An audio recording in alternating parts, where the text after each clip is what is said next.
പൈനാപ്പിളാണ്. ഈ പൈനാപ്പിൾ എടുക്കുമ്പോൾ ഏറ്റവും കൂടുതൽ ശ്രദ്ധിക്കേണ്ട ഏറ്റവും മാക്സിമം പഴുത്ത പൈനാപ്പിൾ കിട്ടുവാണെങ്കിൽ ഏറ്റവും നന്നായിരിക്കും. ഓക്കെ, അപ്പോൾ എനിക്കിത് ഇവിടെ കിട്ടിയിരിക്കുന്ന ഈ ഒരു ടൈപ്പിലുള്ളതാണ് എനിക്ക് കിട്ടിയിരിക്കുന്നത്. അപ്പോൾ നിങ്ങൾ ചെയ്യുമ്പോൾ മാക്സിമം പഴുത്ത പൈനാപ്പിൾ എടുക്കാൻ പ്രത്യേകം ശ്രദ്ധിക്കുക. ഓക്കെ, അപ്പോൾ നമുക്ക് ഈ പൈനാപ്പിൾ സാധാരണ രീതിയിൽ ഇതിൻ്റെ തൊലി കളഞ്ഞ് ഒന്ന് കട്ട് ചെയ്തെടുക്കാം. അപ്പോൾ ഞാൻ തൊലിയെല്ലാം കട്ട് ചെയ്ത് കളഞ്ഞു. അതിനുശേഷം നമുക്കിതാ ഈ മെയിൻ പോർഷൻ നമുക്ക് എടുക്കാം. ഞാൻ നേരത്തെ പറഞ്ഞ പോലെ ശരിക്കും പഴുത്ത പൈനാപ്പിൾ എടുക്കാൻ പ്രത്യേകം ശ്രദ്ധിക്കുക. ഇതൊരു ചെറിയ പീസുകളാക്കി നമുക്ക് കട്ട് ചെയ്യാം. അപ്പോൾ ഈ ഒരു പൈനാപ്പിൾ ഫുള്ളായിട്ട് ഞാനിതുപോലെ സ്ലൈസ് ചെയ്തിട്ടുണ്ട്. അപ്പോൾ നമ്മൾ ഉണ്ടാക്കുന്ന 1 ലിറ്റർ കള്ളാണ് ഉണ്ടാക്കുന്നത്, പൈനാപ്പിൾ കളറാണ് ഉണ്ടാക്കുന്നത്.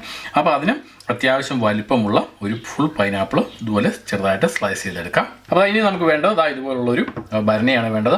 അത് വേണമെങ്കിൽ നിങ്ങൾക്ക് ചില്ലിൻ്റെ എടുക്കാം, അതല്ലെങ്കിൽ മറ്റുള്ളത് എടുക്കാം. ഇനി വേണമെങ്കിൽ നിങ്ങൾക്ക് ബോട്ടിലെടുക്കാം. ബോട്ടിലെടുക്കുമ്പോൾ പ്ലാസ്റ്റിക് ബോട്ടിൽ ഒഴിവാക്കാൻ പ്രത്യേകം